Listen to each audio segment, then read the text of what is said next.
भरत जी से बड़ा कोई प्रेमी अनुरागी होगा? भरत जी कभी अपने को प्रेमी मानते हैं?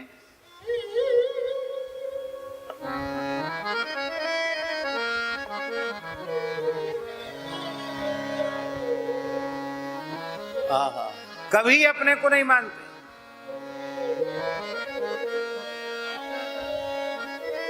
सदा अपने को अपराधी मानते हैं, अपने को प्रेमी नहीं मानते हैं।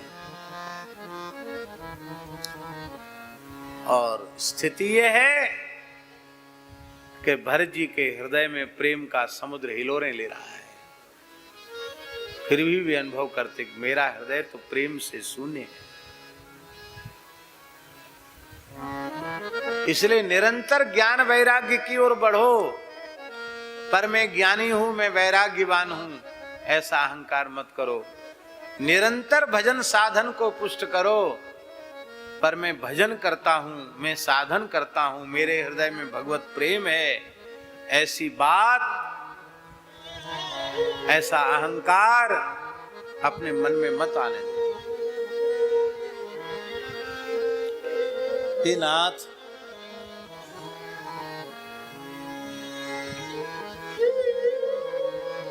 मैं तो आपका एक नाम लेने का अधिकारी नहीं।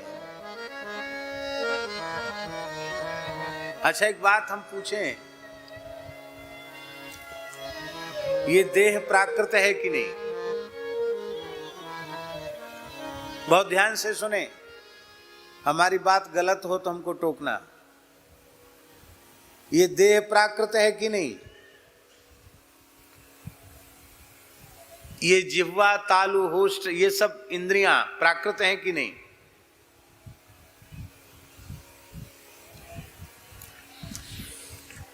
और इसी जिह्वा से, इसी वैखरी वाणी से भगवान के नाम का उच्चारण किया जाता है। क्या नाम प्राकृत है? देह प्राकृत है, इंद्रियां प्राकृत हैं, पर नाम सर्वथा अप्राकृत है। सच्चिदानंद स्वरूप है भगवान का नाम। भगवान और भगवान के नाम में अणुमात्र भेद नहीं है। नाम नामी में अभेद है। रामस्य नाम रूपंच लीलाधाम परात् परम एतच्चतुष्टयम् नित्यम सच्चिदानंद विग्रह। नाम, रूप, लीला, धाम, ये चारों सच्चिदानंद स्वरूप हैं।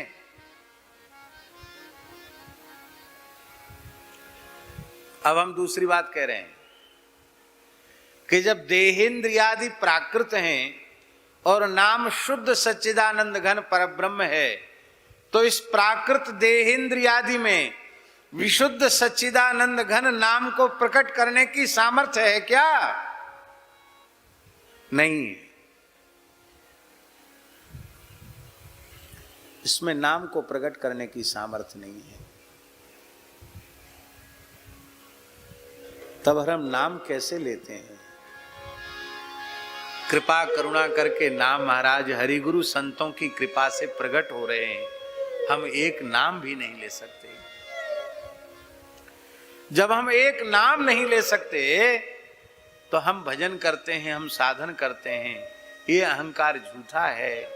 हे नाथ, हे करुणामय प्रभु, आपकी कैसी करुणा है। आप अपने मंगलमय नाम के रूप में, आप अपने मंगलमय मंत्र के रूप में बारंबार मेरे हृदय में प्रकट हो रहे हैं, मेरे मन में प्रकट हो रहे हैं, मेरी जिह्वा पर प्रकट हो रहे हैं। हे नाथ, मैं इस कृपा का अधिकारी नहीं हूं, आपकी कितनी करुणा है। हे नाथ, इस दीनहीन पर ऐसी ही कृपा करुणा आपकी निरंतर बनी रहे। अन्न जल छूट जाए, सब कुछ छूट जाए, पर हे नाथ, आपका नाम छूटे नहीं। मैं नाम लेने वाला नहीं हूं, नाम प्रकट होता है, नाम प्रकट होता है।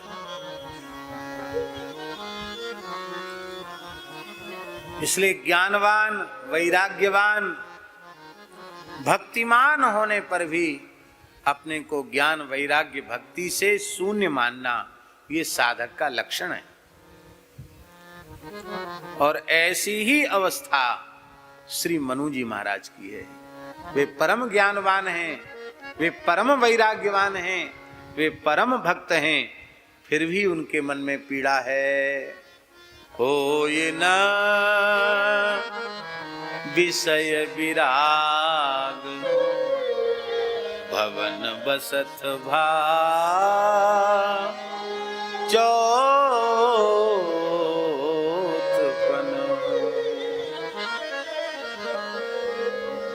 हृदय बहुत दुख लागी, जन्म गयो हरि भगति बिना, जन्म गयो हरि भजन बिना। आप अपनी छाती पर हाथ रखकर पूछो अपने आप से, क्या हमें कभी ऐसा वैराग्य उत्पन्न होता है?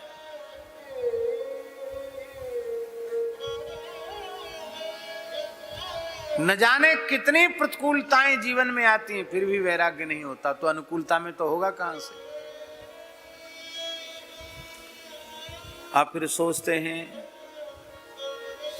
कि अभी क्या है, अभी तो बहुत काम धंधा बकाया है, ये सब कुछ संभला देंगे ठीक हाथों में, तब सोचेंगे। लेकिन मनु जी ने ये नहीं सोचा। बरबस राज सुतहि नृपदीना, बरबस जानते हैं? पुत्र कह रहा था कि आप क्यों जा रहे हैं, अभी आप ही विराजिए, हम तो छोटे बालक हैं, इतना बड़ा संपूर्ण पृथ्वी के शासन का भार मैं अपने कंधों पर कैसे ढो सकूंगा? बोले तुम संभालो न संभालो, हमने यहां से निकलने का निर्णय कर लिया। इसी तरह का भाग्यशाली क्षण प्रत्येक मनुष्य के जीवन में आना चाहिए। कोई एक बार कह दे, भैया हमने दुकान लगाई थी, अब हमने समेट ली, तुम्हारा शादी ब्याह कर दिया, काम धंधा तुम कर रहे हो, अब तुम जानो, तुम्हारा काम जाने, हम तो अब अयोध्या, चित्रकूट, वृंदावन रह के भजन करेंगे, अब तुम्हारा जो मन हो सो तुम करो। बोले हम नहीं संभाल पाएंगे। अच्छा चलो नहीं संभाल पाओगे, मान लो हम मर जाएं तो संभालोगे कि नहीं संभालोगे? तब तो संभालना पड़ेगा। तो ऐसा करो, अभी मान लो कि हम मर गए, मान्यता ही तो है, मान लो हम नहीं है, हमारा अस्तित्व नहीं है, हम मर गए, संसार के व्यवहार के लिए हमारी मृत्यु हो चुकी है।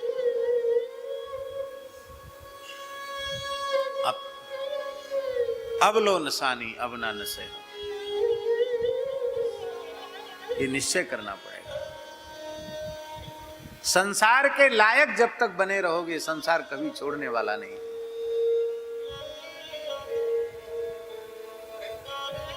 हाँ,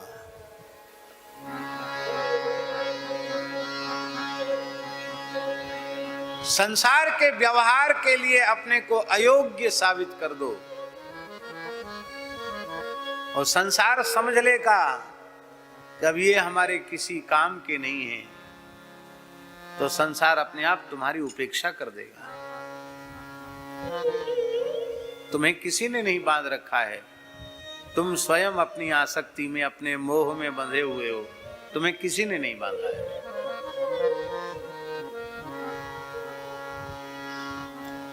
एक और बड़ी सूक्ष्म बात है, वो सूक्ष्म बात यह है कि हमारे यहाँ प्राचीन परंपरा रही है कि राजा लोग एक निश्चित समय पर अपने राज्य का, शासन का, परिवार का, राज्य कोष का त्याग कर वन में रहते थे।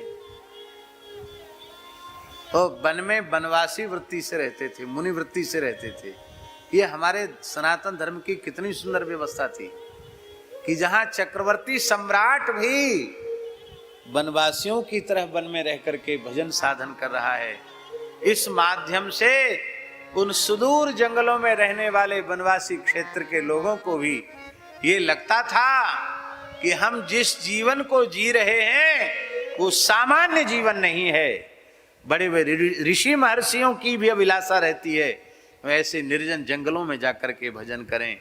चक्रवर्ती सम्राट भी भूप राज तज होएं विरागी, सब कुछ त्याग कर जंगल में आते हैं। भगवान की कितनी करुणा है, लोग सब छोड़ के जंगल में आते हैं। भगवान ने हमारे पर कितनी कृपा की, हमको तो जंगल में ही पैदा किया है। बस अब अपने आहार को शुद्ध करके, अपने विचारों को शुद्ध करके, अपने आचरणों को पवित्र करके हमें केवल थोड़े से साधन की आवश्यकता है, उतने में ही काम बन जाएगा। केवल राम राम करने की जरूरत है, उतने में बन जाएगा काम।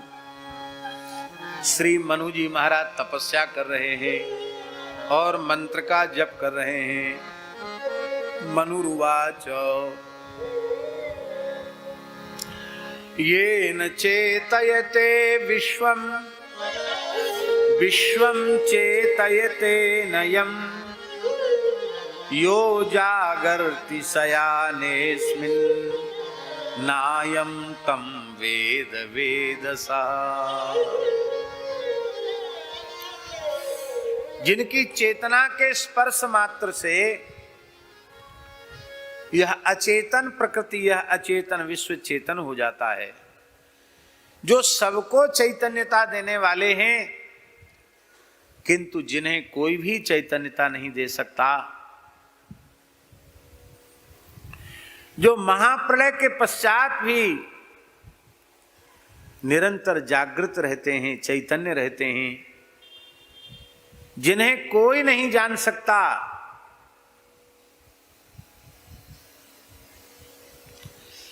किंतु उस परमात्मा को उनकी कृपा से जो जान जाता है, यो जागर्ति शयानेस्मिन्, सारी सृष्टि के सो जाने पर, मैंने प्रलय हो जाने पर भी वो जागता है। दूसरा अर्थ, तीन अवस्थाएं, जागृत, स्वप्न और सुसुप्ति। तो सुसुप्ति अवस्था में सब कुछ सो जाता है, पर क्या अंतर्यामी सोता है? अंतर्यामी नहीं सोता है। यो जागर्ति शयानेस्मिन्, सब सो गया पर वो जग रहा है। अथवा संपूर्ण सृष्टि का प्रलय हो गया फिर भी वह परमात्मा जागृत है।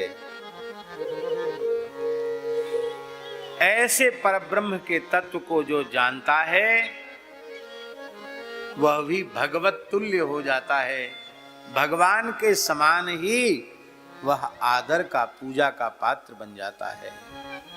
तस्मिन् तज्जने भेदा भावात्।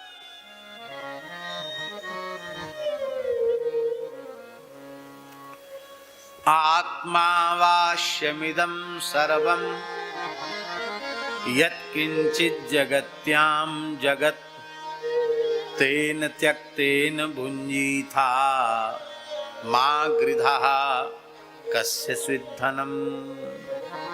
मनु जी महाराज कह रहे हैं, इदम विश्वम, ये सारा विश्व परमात्मा में ही ओतप्रोत है। अभी थोड़ी देर पहले हमने कहा था ना, कपड़े में धागे के अतिरिक्त और कुछ भी नहीं है। ऐसे इस विराट ब्रह्मांड में परब्रह्म परमात्मा के अतिरिक्त और कुछ भी नहीं है। इसलिए संसार के किसी भी पदार्थ के प्रति मोह नहीं करना चाहिए। मां गृधा, किसी में भी आसक्त मत हो, क्योंकि कस्यचित् धनम,